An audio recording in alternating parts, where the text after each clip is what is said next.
Good afternoon. My name is Mike Bucci. I'm an entrepreneur, inventor, small business owner, and most recently an author located right here in Rickoff County, Virginia. Before I share my story, I'd like to thank Governor McDonnell and Secretary Payne for hosting this wonderful event. Most of all, I'd like to thank you, the small business owners in Virginia who've taken time out of your extremely busy schedules to take part in this event. Fully recognizing that your time is one of the most precious assets that you have. It's really something to see so many people here to listen and to be heard. There are more than a few pressures on small business owners these days. Beyond the usual challenges of building and growing our businesses, we face tremendous uncertainty driven by customers who are and may permanently have changed their spending behaviors.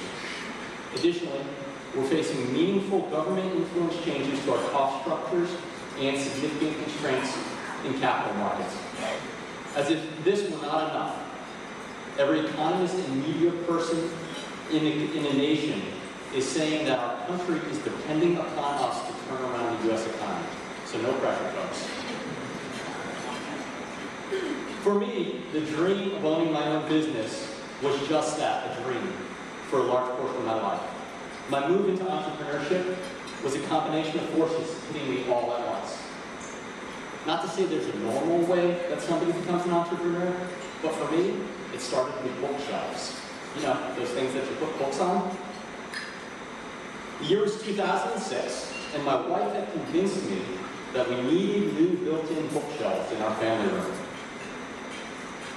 With 2 young children, there was an ever-increasing array of toys, learning equipment, diaper changing, and every other thing that you could think of that had occupied our home. So I agreed with my wife, as I learned over the previous 10 years of marriage was generally the smart thing to do, and I started to look into getting her some bookshelves. For many of us now, it may seem like 1,000 years ago, but 2006 was when every building contractor, construction person, and every craftsman was charging top dollar for their time. So the quotes that I received for my bookshelves could nicely be described as expensive. I considered them fairly ridiculous. So having some of my own home improvement skills, I decided I was going to go out and purchase some unfinished bookshelves, paint them myself, and it would be an easy thing to just go ahead and install them. All I needed to do was slap a couple coats of primer, a couple coats of paint, and I would be good to go. I quickly found that it was easy to get that first coat of primer and paint on these bookshelves. But given the fact that Virginia has 90+% humidity in April, the paint never dries. So literally, it was taking me a half an hour to put on a coat of paint, and it would take me 1 or 2 days of waiting for the paint to dry. I see some people nodding their head. I've tried to paint in Virginia in April. So then what I had to do is, I'd get that first, wait a couple days for it to dry, flip it over, and paint the other side, and then I had to wait again. This process took a long time, and needless to say, it was fairly torturous for me. Undaunted, I went to multiple paint, hardware, and home improvement stores and asked them for a product that would simply allow me to paint something and flip it right over and paint the other side. Invariably, every salesperson I spoke with looked at me like I was clinically insane. Still not discouraged, I went home and I decided to actually make some of my own little pyramids. I actually cut them out of a piece of wood, and they worked. And so I was able to finish my project in a relatively quick time after that. But as I thought about it, I thought that I might be onto something. And there's a reason why people say it's about as much fun as watching it dry, because it's really not any fun watching it dry, let's be honest. And so I started investigating the opportunity to patent my idea. And later that fall, I applied for my patent. That's when life got a little crazy for me. Just a few weeks later, my employer, who had been faced with a lot of the financial strains that had hit the financial services industry, decided they were going to eliminate my entire department. And while for some the potential of being laid off is a terrifying event, For me, I'd actually been through it before. So I actually found myself almost a little numb to the idea. And that numbness told me I needed to make a change. And in all of this, I saw an opportunity. My employer took exceptional care of their employees with severance packages. They also allowed people to take on temporary roles in the company that they could stay in while they were searching for permanent employment. So I spent about 5 months working in a temporary role while spending nights and weekends developing my product and preparing for my product launch. And in May of 2007, I launched the Painter's Pyramid, a product like that one, like the one on your tables, at the National Hardware Show. The product received a great response, so I decided to stop my temporary role and move into my business full-time. Now, I was confident this was going to be easy. I had a severance package. I had a really great product tied to the booming home improvement industry. What could go wrong, right? And let's face it, this small business thing was going to be easy because I'm a big business guy. So, and over the first year, actually, things did go really well, with multiple retailers picking up on our Painter's Pyramid. And one of the leading names of paint supplies entering into an agreement with me to sell my product to some of the largest names in the home improvement industry. Along the way, though, I was also starting to learn a few lessons about small business, including the challenges of growing a business in a cash-constrained world, and dealing with challenges associated with personnel, like payroll, health insurance, benefits, retirement planning, and a dozen other items that you have to manage when you have employees. These were a few upfront indications that this small business thing might not be as easy as I first thought. Then 2009 hit, and it hit hard. This was the time when consumers were really starting to change their behaviors, significantly cutting back on their discretionary spending. In turn, the retailers that I was selling to panicked. All retailers panicked. They pulled back on inventories and only replenished when necessary. And the impact on manufacturers like me was silence. And it's not the good silence. It was the silence of the fax machine that the orders usually show up on. So my revenue grinded to a halt. While all of this was happening, our elected officials in Washington, D.C. were pushing radical changes to our healthcare system, environmental regulations, financial regulations, and labor laws. None of these was going in a direction that was going to be beneficial for my business or business in general. So there I was, owning a fledgling business that was not generating revenue in an economy where jobs were disappearing everywhere, with political leadership whose agenda was not going to improve my situation. I went through all of the expected emotions, including self-doubt, anger, fear, and on more than one occasion, reminisced about how nice it was to work for a big company. I'm probably not the only person in this room who experienced those feelings over the last few years. But like you, I recognized that I needed to start taking action. My first action was to determine what I needed to do immediately for my business. With very little revenue coming in, I looked to cut expenses everywhere. And like many, the most likely place to cut was staffing. And cut I did. It was not easy though. And I'll say in 20 years of professional experience, the day I let my people go was the only day I shed a tear over a business decision. I was saying goodbye to the people who supported my fledgling idea and were integral in getting it to the point where it was. But I had no choice. I could not risk the home where my wife and children lived to keep people around when there was no end in sight to the problems that my business was experiencing. Even with the cuts that I made though, I still went 5 months that year without a paycheck. In the process of letting people go, I learned some important lessons though, especially about the thought processes and some of the interactions between business and government. When I internalized the need that I was going to have to let people go, I called a state employment commission. and asked about the implications. What does this mean? I'm going to have employees and they're going to be going well. I spoke with a really nice woman who's more than happy to help out. I explained my situation to her.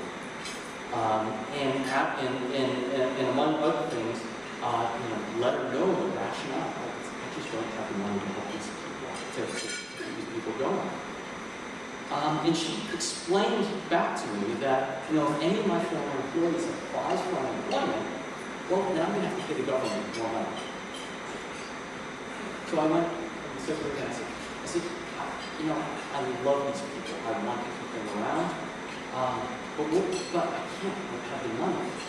And she said, thank you for reiterating that point to me. But yes, you're going to have to pay more money if you let those people go. So then I went through this one more time, and said, perhaps you understand, it's not that I prefer to give the government money than these people. I really don't have the money. I questioned the logic of this approach to this very nice woman. And she very politely let me know that it wasn't the employee's fault they were getting let go. So therefore, I was going to have to pay the government. Interesting. It was for me a very personal lesson about the implications of government actions and interactions with business. Now this personal experience, coupled with a high level of awareness of what's going on in DC, led me to my second set of actions. I decided I was going to get involved, or at least be heard in the political process. I found groups with common concerns and became a very active member. I also made several trips to DC to highlight the small business implications for decisions that were being considered. In these trips, I found that there were many people in Washington who were willing to listen and understand the implications of what they were considering. Even after listening, some of them still chose directions that were not in the best interest of small business, but at least they were informed. And while one person may not be able to change the outcome in these situations, I wasn't alone. We all know there's power in numbers, and I was one more person speaking up for small business. My third action is something that many small business owners have probably thought about and over the last couple of years as well. I pivoted, looking for other ways to start generating revenue. I was looking for Plan B, since Plan A was not generating the money that I needed. I believe that I found another opportunity. Those who know the industry will attest that the invention industry is filled with companies who make their money selling hope and high-priced services to prospective inventors. The vast majority of these inventors pay handsomely to these companies and don't ever make a profit on their products. So I started writing a book to equip other inventors with the knowledge they would need to bring their ideas to market, basically showing them what they needed to do and how to do it. My goal was to affordably educate those same inventors so they could achieve success on their own. And along the way, I found out that being an author is about as easy as being a small business person. So just two short years later, I finished the book. And it's now available on Amazon and through some of the largest distributors in the country. And these are just a few of the pieces of this piece of my business that I'm standing up to help these inventors.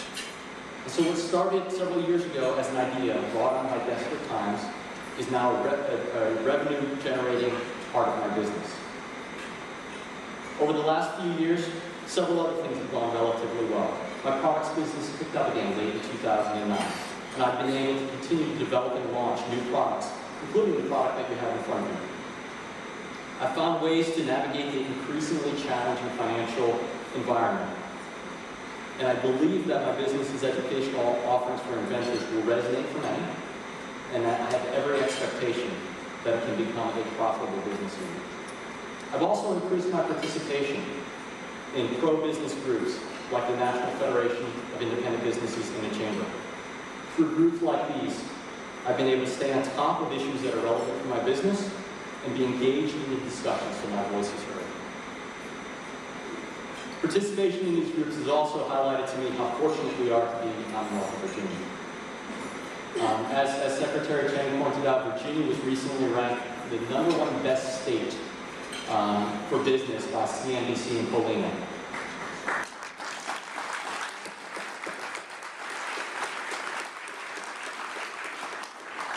This included top rankings in growth, entrepreneurship, innovation, and infrastructure.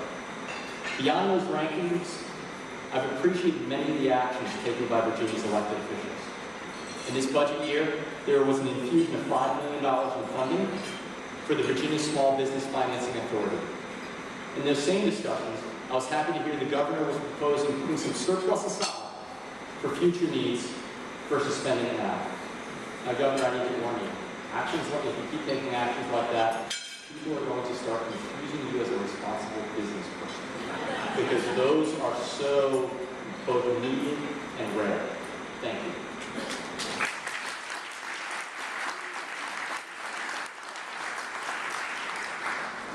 I also was fortunate I had the opportunity to hear the governor speak about a month ago.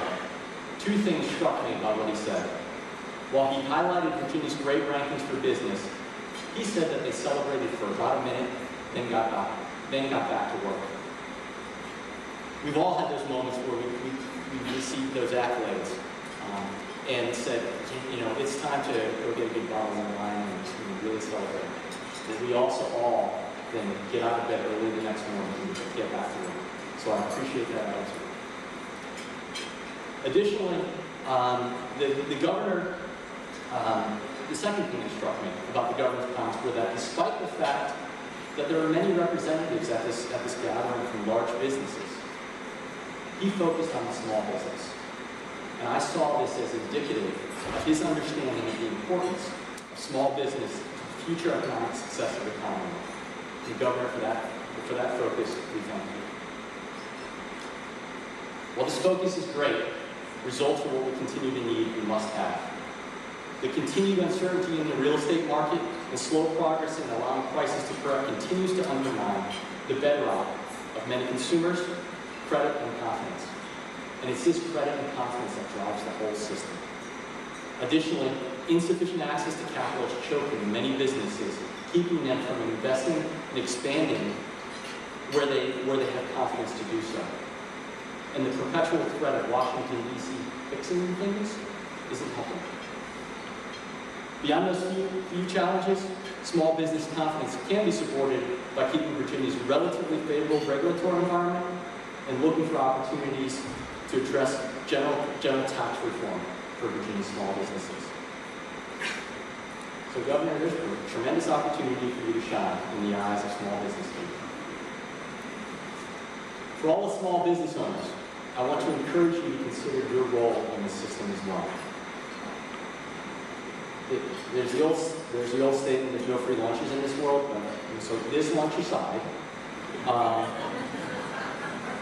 there's no free lunches, all right? First thing that we all need to be thinking about every day in operating our businesses is we need to be accountable for running our businesses in a way that doesn't encourage, highlight, or exemplify anti-business groups to get government involved in our business and or initiatives. Whether it's how we treat our employees, customers, investors, or neighbors, we need to hold ourselves to an extremely high standard. Additionally, each of us needs to determine how we can be heard in the conversation. And I'm not going to be so dramatic as to highlight Edmund Burke's quote, evil happens when good men don't take action. That's not the case. It's really a case of the squeakiest wheels getting the grease. And if we're not talking, we're going to get drowned out of the conversation. If we aren't a part of the conversation, we are going to get drowned out. And then decisions will be made on partial information or incorrect information. So whether it's through an industry-specific, local, state, or national association, you need to find a way to make your voice heard. It matters. I'd like to thank you all for taking time to hear my story and your participation in an event as important as this. I hope that each of you find tremendous ongoing success in your business. God bless and have a great day.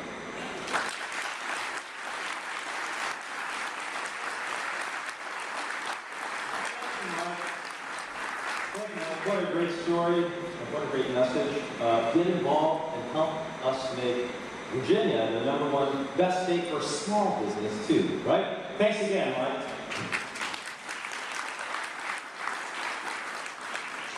And now, it is my honor to introduce our host and keynote speaker. Now, it's been 22 months now since Governor Bob McDonnell was inaugurated into office and gave me the honor of being your Secretary of Commerce and Trade. 22 months ago, the global economic climate looked grim, and even today, it's only marginally better. At that time, the governor told me there were 3 priorities: jobs, jobs, jobs. So coming into this coast, I knew we had our work cut out. But through his efforts and through the work of our economic development team, we passed pro-business, pro-small business, and pro-economic development legislation and received additional funding to invest into programs that are important to attracting, retaining, and growing small business. And of course, in these past 2 years, Virginia has led the nation in jobs, job growth, and business friendliness. We've said this over and over again. But unlike so many states, we've run budget surpluses, all without raising taxes. But you know, we are still fortunate here because of these past 22 months. I've experienced something else, something that has been missing so long from government, and that is leadership. Folks, we are so fortunate in Virginia to have our governor's leadership. Leadership that begins confidence. Confidence in the future, confidence in Virginia. Leadership that was able to bring together divided State House and Senate to pass pro-jobs, pro-business legislation, among other things. And leadership that has inspired new companies to come to Virginia and invest, and to get our entrepreneurs to start and grow their businesses even in tough economic times. And by your presence here today, I'm thinking perhaps you also believe in his leadership and vision, and you too are inspired to help make Virginia great. So now, it is my great honor and privilege to present to you our leader and the 71st Governor of Virginia, Governor Bob McDonnell.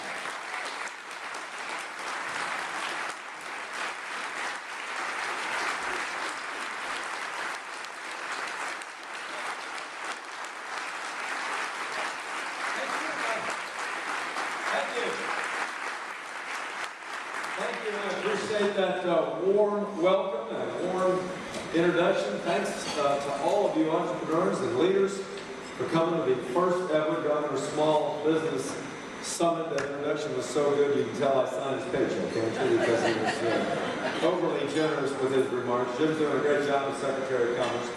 And the reason that I asked Jim to serve in this position is because he was a successful small businessman in Northern Virginia, building a business in the technology space from the ground up.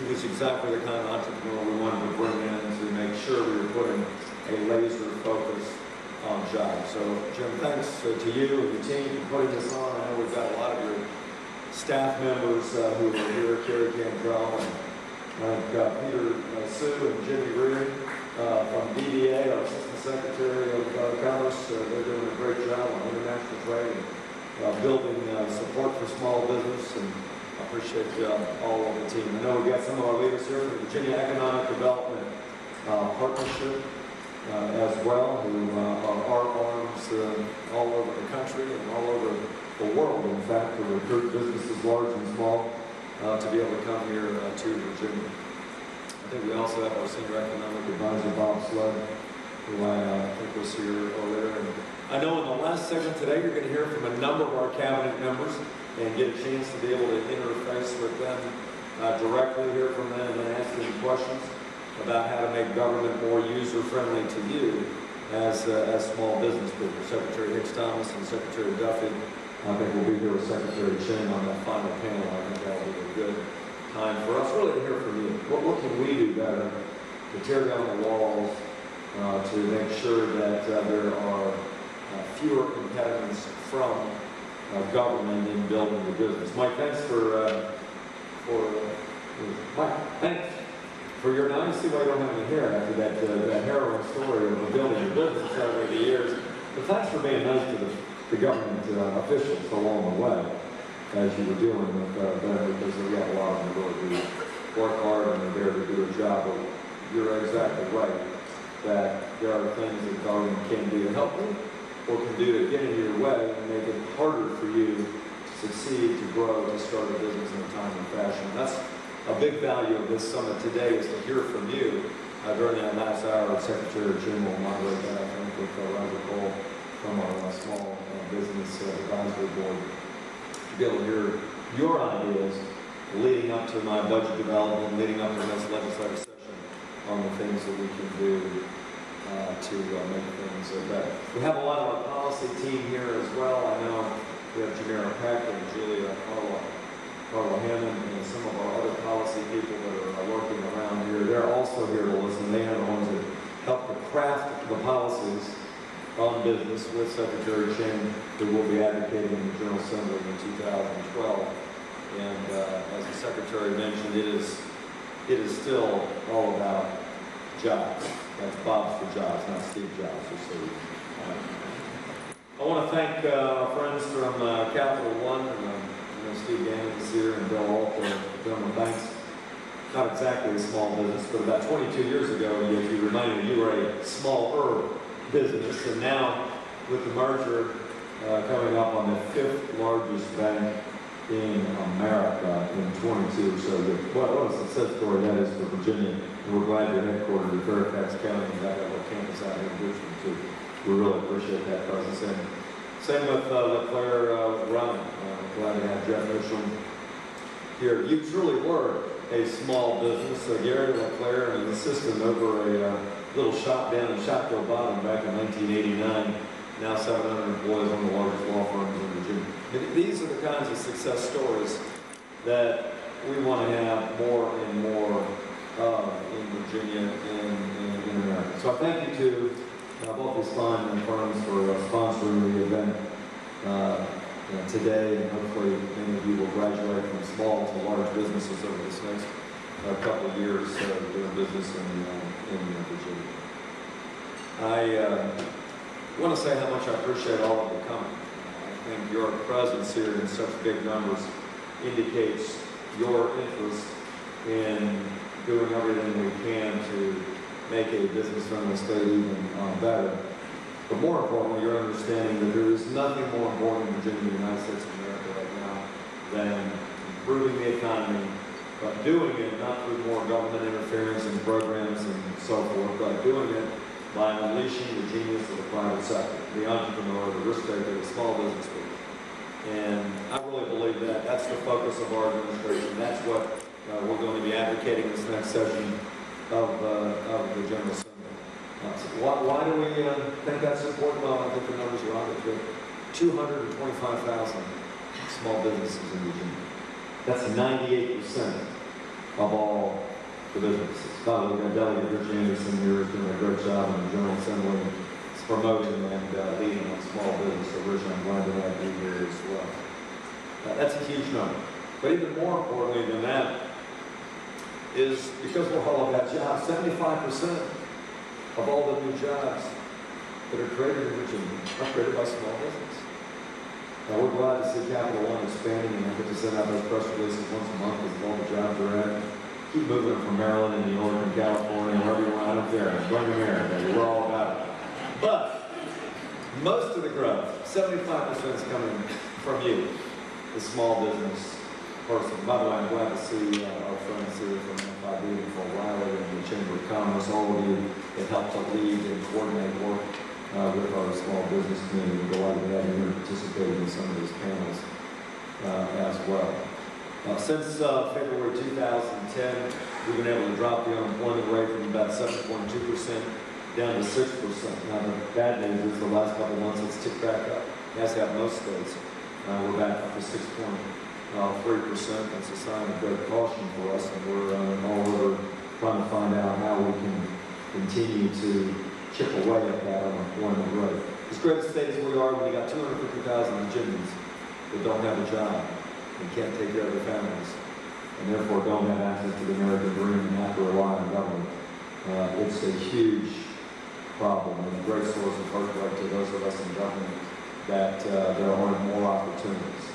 And I think everybody wants to work and have the dignity of work to be able to provide in a meaningful way for themselves and their family and live a meaningful life.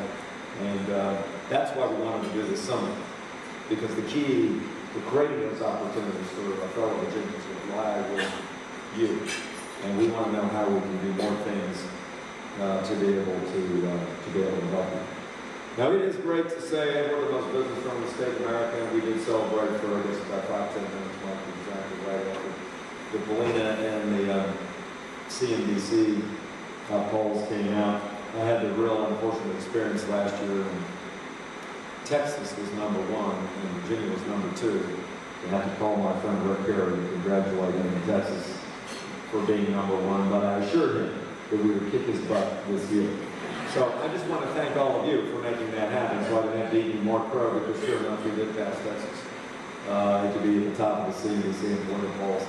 But we're not satisfied with that, we're not complacent with that. And I know Secretary Cheney has already had the CNBC people here in the office meeting with us to say, all right, let's dissect this. Where did we fall down? What can we do to even be better? And that's the attitude we're taking. We're doing the same with Bullina, with the Chamber of Commerce. We want to look at their rankings and say, where did we fall short? What are the things that we can do? Look at where other states were top in some other categories. How can we be even more competitive and better? Because as all of you know, that are growing your businesses and expanding outside of the parameters of Virginia, you're not just competing with North Carolina, in Maryland, and West Virginia, and Tennessee. But it's China, and India, and Singapore, and Hong Kong, and Korea, and Taiwan. It is a global economy. And some businesses would just as soon take their capital and their wealth and their opportunities to Vietnam or Singapore, who have incredible tax breaks and incredible incentives for small business, as they would stay here in America when it's a global competitive economy. So we've got to be even more competitive in vision. I know that's true because the Secretary and I were just in Shanghai and Beijing and Seoul and Tokyo just in April, and we saw those things alive and well. There are very aggressive folks in those places that want to attract businesses large and small. So we've got to continue to be even that much better. You listen to these stories of Bill Gates or Steve Jobs, who of course just passed away, and they're phenomenal stories, but they are the story of America. Both of them dropping out of college. Can you imagine Bill Gates dropped out of Harvard his junior year, came back and told his mom and dad he's going to sit in the basement and write software programs? I'm sure they were really thrilled about that.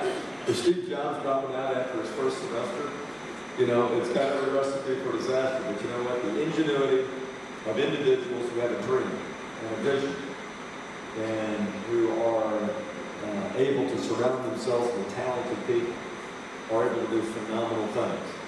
And of course, the rest of that story is Apple and Microsoft. Large businesses and incredible pioneers that will change the world, really, with their inventions. We need more of that, and I know there are people in this room that will be the next Steve Jobs or Bill Gates if we can help provide the right climate and environment.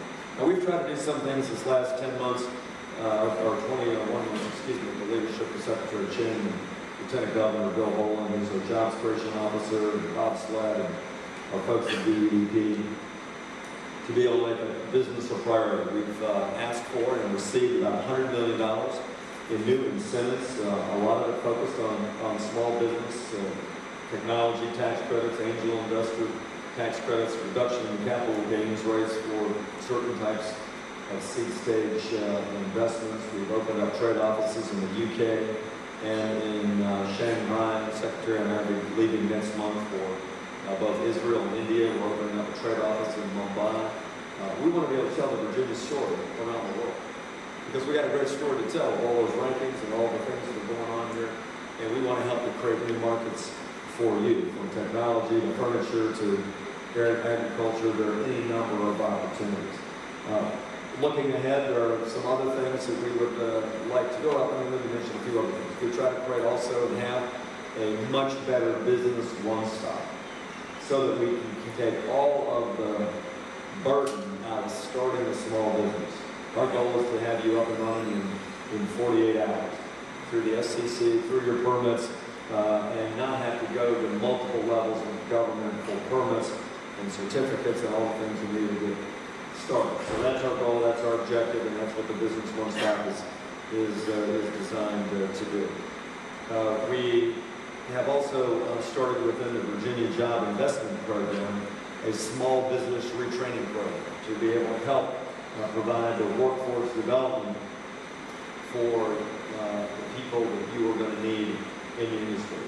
We're talking to business people around the country, large and small. That's one of the top things everybody is telling us we got to do better, is using our tremendous colleges and community colleges and universities and apprenticeship programs to really laser focus on workforce development. I mean, we know, looking ahead from our own strategic plan internally, that technology and biotech and nanotech and wine and film and tourism and advanced manufacturing and light manufacturing and all the service industries, these are going to be the areas where we're going to have the capacity to grow and expand in Virginia. So what we need to do is to make sure we've got a ready supply of people that understand those industries and will graduate with degrees or certificates in training in those industries so that you can grow. Long term, we have laid out a plan this year with our higher education, top jobs legislation that I signed into law earlier this year to create more of a focus in our community colleges and our universities on those areas that we think create jobs in the 21st century. Science, technology, engineering, math, business, healthcare, and related disciplines. And we're going to incentivize universities and community colleges to train people in those areas. So we understand the long term for you. Short term, you've got to worry about fighting the government and finding access to capital and doing all the other things that Steve did outlined earlier that he went through during those early years. But long term, to sustain your growth, we've got to be able to provide trained workforce. And so I want you to know that we are busy about doing that. But going forward, we want to try to understand from you, what are the things that impede your success? And we know that it's not having the ready access to capital. That's a problem across the board in business, large and small, with this tough economy. We want to find what are the things that we can do to facilitate the loans and try to break down the barriers and try to reduce the risks that the banking institutions are finding being a loan, because you can't borrow, you can't grow. Secondly, we want to find out what are the regulations that are hurting your ability to grow. I can't tell you how many people I've heard that say, look, all we want is a fair and stable and certain regulatory environment. Tell us what the rules are and get out of our way and we can thrive and grow. And between what's happening at the federal level, which I think is overburdensome, and maybe some of the things we're doing at the state or what people are doing at the local level, we're not creating that predictability and certainty for you. And so I look forward during that time that you have this afternoon to tell us what's on your mind in that area. I've assigned our Chief Counsel, Jason Hyde, and my Chief of Staff, Martin Kent, to engage in a regulatory reform effort over this next year. We did some of this when I was Attorney General, cut out about 350 pages of regulation. That's a small start. We have 24,000 pages of regulation. How many of you have read them all? The point is, they're too many. And they might have had good ideas, 10, 20, 50 years ago, but we got to cut out some of the things that don't make sense from a consumer protection, public safety, or business regulation sense. So we're going to be doing that, but we want your input on the regulatory front. We want to continue to find the tax policies that get in your way. I know how much all of you love the B-poll tax, the machinery and tools tax. Next year is the 200th birthday of the B-poll tax. I mean, it just warms your heart, doesn't it, to hear that? I mean, it was put in place to fund the War of 1812. All of you remember, none of you were around by then, but you may recall we won the war and it ended. Well, guess what? The tax is still here today. So we did pass some legislation last year that gives local governments the ability to waive that tax for a period of time. Now, it's local government authority because it's a local government revenue source, but it is one of the biggest impediments to small business development, some of these taxes that tax revenues, but not income. So you can work hard in those early years, you got a lot of revenue, you don't make money because of the startup costs, you're still paying a lot of taxes. So we are thinking through how can we make these tax policies more friendly to you, the entrepreneur, in those early years. So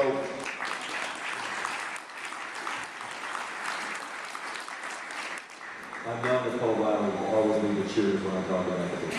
Thank you, Nicole. Right on cue, completely on promise. Let me close by saying why this summit's important, and I've touched on some of the things already.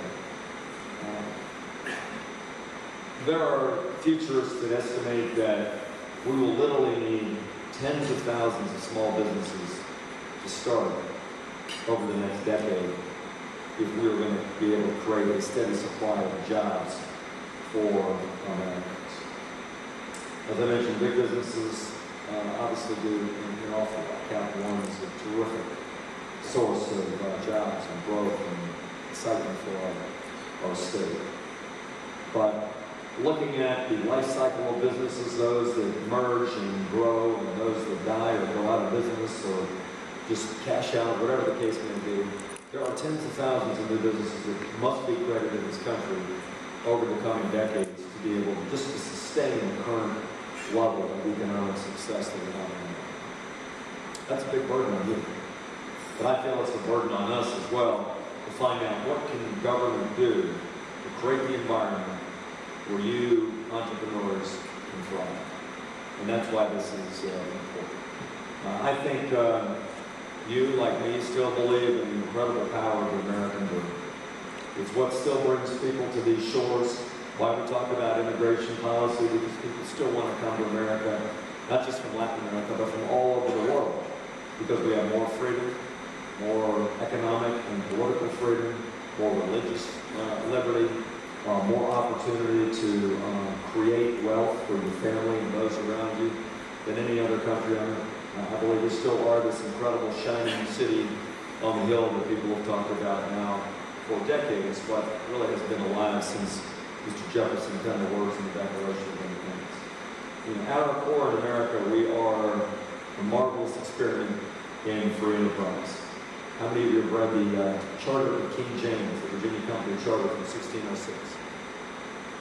Oh, come on. One person. You get the door prize. I don't know what it is, but say Jimmy. But if you read it, it's about free enterprise. It's about a deal between the king and 144 men and boys to come here and start doing deals.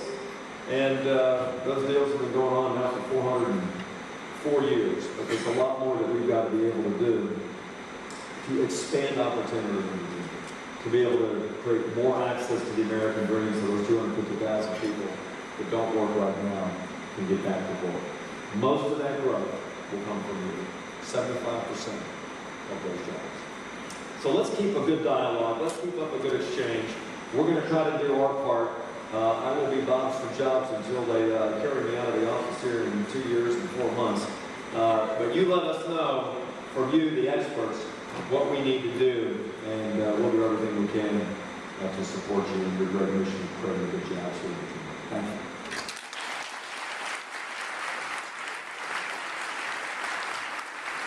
Thank you, Governor, for your great leadership and your inspirational message. The Governor is very busy. We have to whisk him away to his next appointment, so how about one more hand for Governor Bob McDonnell?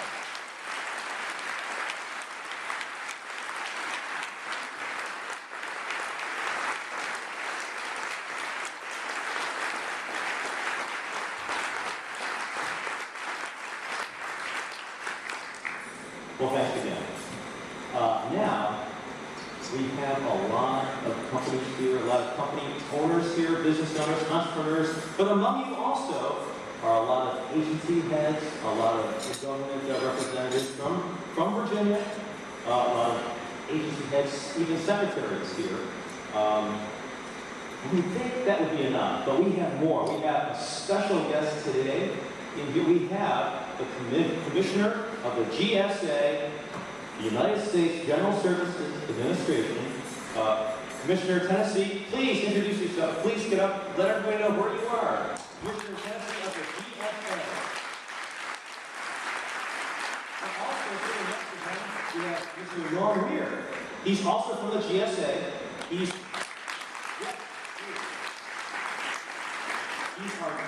national account manager, and I'm told that he's a top procurement guy at the GSA. And I know, because I was a government contractor too, the GSA, they have a lot of business for you.